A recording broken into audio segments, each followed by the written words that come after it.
هاي بدوية السحر وسلوى إن شاء الله. شكرا شكرا شكرا شكرا.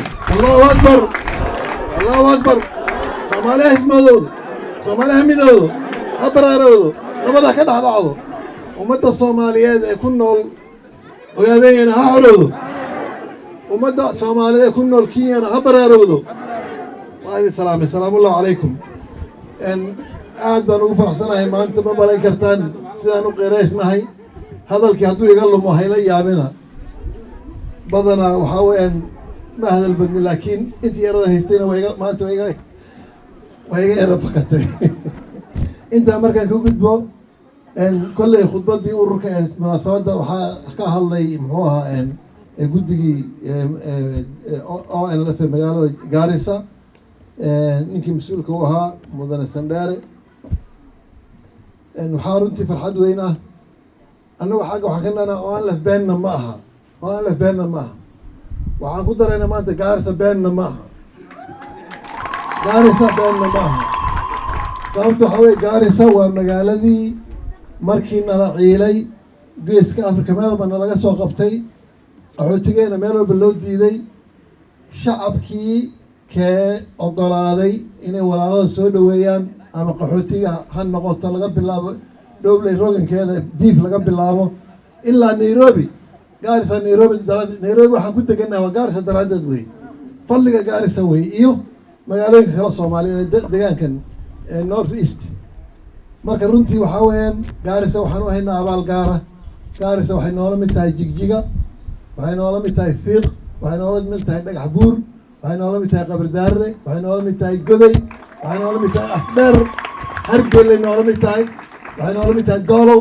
Filto way noola mid tahay waxay noola mid tahay Dhooboweyn iyo Wardheer marka Gaarisa waa magaaladeennii waa magaalo qiimo badan runtii waxaan ku faraxsanahay siday u weynaatay tan iyo shalay waan dhex marayey aad baan u arkay runtii waa wax lagu farxo weeye nabadgelyada horumarka iyo dadku siday u shaqaynayaan runtii waxaan rajaynaynaa inay noqoto magaalo barakaysan waayo barakadii walaalahooda la dhibaateeyey ducadooda keliyaaba ku filanba markaan Gaarisa leeyahayna waa deegaanka Gaarisa xukunto iyo kuwa kaloo deriska ah Soomaalida walaalahooda intaa markaan ka gudbo waad la socotaan dowladda Itoobiya waxaa weeyaan dagaalka na dhex maray ma bilaaban 84 maalinku Menelik damcay dhul Soomaaliya inuu qabsado bilowday laga soo bilaabo waqtiga ilaa xilligaa wuu socday wuuna socdaa xabadii un baa joogsatay laakiin waa maxay dagaalka siyaasiga qalinka wuu socdaa ilaa Soomaali ummadda Soomaaliya deegaanka degan xaqeeda ay hesho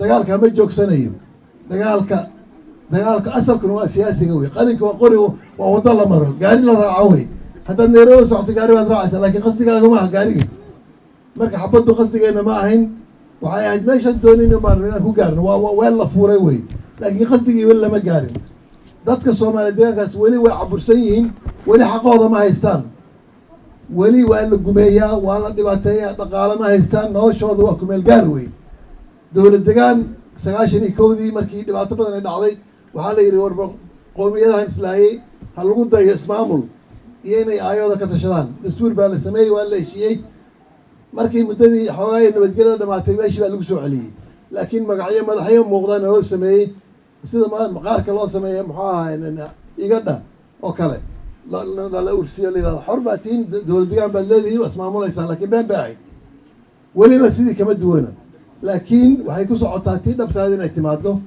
maanta Itoobiya isbedel baa ka socda isbedelkaasu waa isbedel keeni doona shucuubta guud ahaan aan ka mid nahay Soomaalidu ka mid tahay oo ay ka mid tahay shucuub kaloo badan oo koonfurta ku jirta Kafajo Chakacho wax badan baan baranay hadda Itoobiya waxa la yidhahdaa ma jirto waxaa jira qowmiyada jira qowmiyada waxaa jira dulman iyo kuwa wax dulmaya laakiin maanta waqtigii dulmiga wuu dhamaaday waxaan ku faraxsanahay ilaa 3 qowmiyadood baan hadda aan xulafanahay annagu oo qaarkood ta magacooda nagu adiga inaan qabanno maxaan ku wada heshiis ku wada nahay in xaqa shucuubta la xurmeeyo aayahooda la xurmeeyo xorriyadooda la xurmeeyo markaas Afrika lagu wada noolaan karaa taa haddii la waayo cadaalad darro intay jirto miyaa nabad la helaya gogosha cadaalad waa nabad weeye ninka wax dulma iyo ninka la dulmo labada way dhiban yihiin kuna midna ma seexdo kanna waxaa weeye qori wataa uu qaylinaya ka kala qaylinaysa ka seexanayn marka bini aadamku wuxuu horumar ku gaari karaa oo ku noqon karaa muxuu ah walaalo waa marka la xurmeeyo wey, waa marka la sharfo wey. marka annaga waxaan leenahay ummadaha afrikaanka ee dariska nahay guud ahaan haddaan Soomaali nahay walaalnimo iyo nabadgelyo iyo horumarna ka wada doonaynaa, laakiin waa naloo diidan yahay, mana yeelayno. annaga waxaa weeyaan cunsur la muquuni kara ma nihin. ilaahay baana abuurtay deegaanka ugu ballaaran baan leenahay geeska Afrika. deegaanka Soomaalida markii Ethiopia 3 loo qaybay mid baan leenahay, waa deegaanka koowaad wey xagga baaxadda marka la yiraahdo. muxuu ahaa deegaanka baaxaddiisa waa ka ugu weyn wey. Oromia annaga ka weyn, Addis Ababa 200 kilomitir wax ka dhow baan u jirnaa. halkanna waxaa weeye waa 100 maayo suufka ilaa waxaa weeyaan ilaa Mooyaale waad garanaysaan xadka wey. deegaanka intaa leeg 4 webi baan leenahay, kumanaan laagood baan leenahay, dhulka ugu barwaaqo badan wey, xoolaha ugu badan Afrika waxay ku nool yihiin. waxaa weeyaan macdanta ugu badan, weliba kuwa khatarta dhulkeena laga helaa, dahab, fidlo, wax walba. saasoo ay tahay haddana waan ku celinaa dhulkayga. laakiin waxaan idiin sheegaya maanta inaan faraxsanahay, ma ciilanin. maanta waxaa weeyaan runtii bay gaadhay. ummadihii Ethiopia ku noolaa isgumaysan jiray waktigooda wuu dhammaaday, ama waa la wada noolaan oo nabad baa lagu wada joogi. haddii kalena qolo walba dhibka way ku jiri. Soomaali keliya ma gajasnaanayso. waxaa weeyaan kulligeen ama wanaag baan wada helaynaa, ama waxaa weeyaan dhibka baan ku wada jiraynaa. waxaa la yidhahda ninka maxbuuska ah iyo kan waardiyeeya labadaba xabsi bay ku jiraan. ninka xabsiga la geliyo iyo kan waardiyeynaya labadaba sooma soo jeedaan. kuna waardiyeynaya uu dul taagay kii kan marka labadaba isla rafaaday. marka ninkii doonaya ummada inuu xabiso asagana uu xabisan yahay. taa intaa marka kaga gudbo, hadda waad la socotaa Ethiopia dagaal baa ka socda. jabadda mowqifkeedu waxaa weeye annagu hambaan nahay, dagaalkan waxaan ka nahay neutral. waxaan ku soo jeedinaynaa in la wada hadlo, in si nabadgelya lagu dhameeyo, wanaag in lagu dhameeyo. marka anigu waxaa weeyaan nuxurka jooxa waxaa weye mowqifkeedu nabadgelyaan u taagan nahay, xaqeen nabadgelyaan ku raadinaynaa, waana helaynaa biidnillahi kariim. waxaa weeyaan maantana in waxaan doonaya shacabka Soomaaliya meel ay joogaanba inay dhegta kor u hayaan. isbeddel baa Ethiopia ka socda, dhinaca ma naqaano, kaalmaan idinkaga baahnahay, mid afeed, mid muxuu ahaa adin iyo maal iyo nooc walba. waxaa weeye halgankii ma istaagin. qaar badan ba waxay moodaya xabadda daysaa halkii inuu istaagay, ma istaagin. halgankii maanta ugu adag yahay waa marka nabaddaa ka adag in xabadda wax lagu raadiyey. xabadda waa taqaana cadowgaaga waa kawasiishaysan, qof baa adkaanay. laakiin nabadda waa maxay? waxaa weeyaan masdilo idil baa waxaa weeye anna way kan oranayeen, dhibku wuu badanayaa. marka insha allah waa guulaysanaynaa. aad baan u mahadinayaa madaxda kii halkan nala fadhida. runtii markii koowaad ma aha ina garab istaagaan, marar badan bayna garab istaageen. waa walaal jira, waanu haynaa abaalka. insha allahu waxaan rajaynaynaa in dhulka isu furmo, nabad ay ka dhacdo, oo waxaa weeyaan xagga inta halka joogto xagga ay tagto, kuwa xagga jooga halka yimaadaan la isbooqdo. waxaa weeyaan waxaad la yaabaysaa meel walba tagta, waa eedada iyo adeerka iyo awga iyo iyadaaba joogto. magaalada shalay iyo darada waxaan ku mashquulsanaa ehelkayga inaan salaamo, waa ka gaari waaye. nafta horyaasha xaasaskooda inaan salaamo, waa ka gaari waaye. marka kulli waxa meesha jooga waan iswada dhalnay, family hal family waan nahay. xad waxba annaga nagama celinaya. xadkan waa iska geographic maaragta muxuu ahaa marcation weye. geeska Africa annagoo oilaf haddaan nahay waxaan aaminsan nahay Africa hal dawlad ay noqoto. pan africanist baan nahay. Africa midaysan, hal calan leh oo la tartami karta China, America, Europe. yaa calan yar waxba nooma taray, Africa waxba ma taray. kulliga waa inala wada gumaystaa. marka waxaan rajaynaynaa in dawladaha Africa isu wada furmaan, shucuubta Africa xor wada noqdaan, dimuqraadi ku noolaadaan, barwaaqada ay noqoto. halka intaan ka baxo aan Nigeria anaan visa layga qaadayn. saasaan insha allah annagu hadda kolley jooxa haddaan awoodda yeelano waxaan pan africanism baan halkaasaan u soconnaa. qabiil yar uma soconno. iska daa Soomaali kala qaybinay, Africa ilmaan doonay inay hal noqoto, midooda walaalo noqoto. taasaan doonaynaa. hadafkeenu cirkaa kore wey, waana gaaraynaa insha allah. annaga xoreyn doona Africa markaan dalkeena xoreyno. Africa gumaysi ku jirtaa jooxa waxay noqonaysaa mooshinkada labaad inay Africa xoreyso hadduu ilaa yidhaahdo.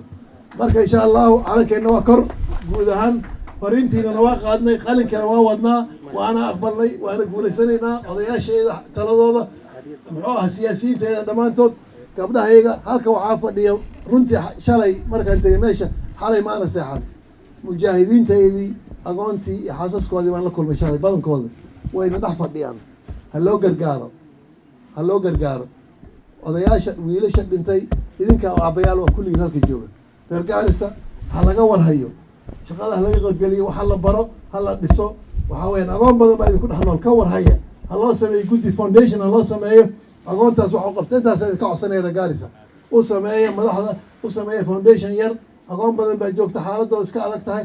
annagu maanta agoonteena waxma tari karno, waxba uma heli karno.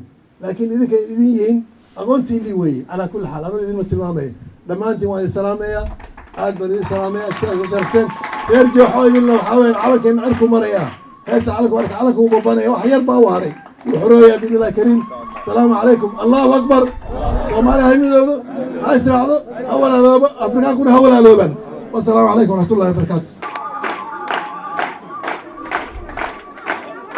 meeshan waxaa ku jira kitaab quraan ah xisn muslim iyo waxaa ku jira arbaciinka haddii weyn waaye nin wadaad ayaa tahaa nin wadaad ah ayaa tahaa gabdhaha soomaalina qalliyo oon qanjaruufto ayaan u diri doonaa markaa meeshaas taas kitaabkaasaan ku siiyey kanna waxaa waaye waa cadar waa qalin diin markii la dagaalay mogtahay rasuulka calayhi salaatu wasalaam wuxuu dhahay xubiba ilaya min dinyaakum adiibu wannisaa ilcamahana ilmaha laga dhali oo rasuulku wuxuu dhahay tanaakaxuu watakaaharu fa innii ubaahim bikum alumam iyo qalin ayaa ku jira meeshan ayadana waa tan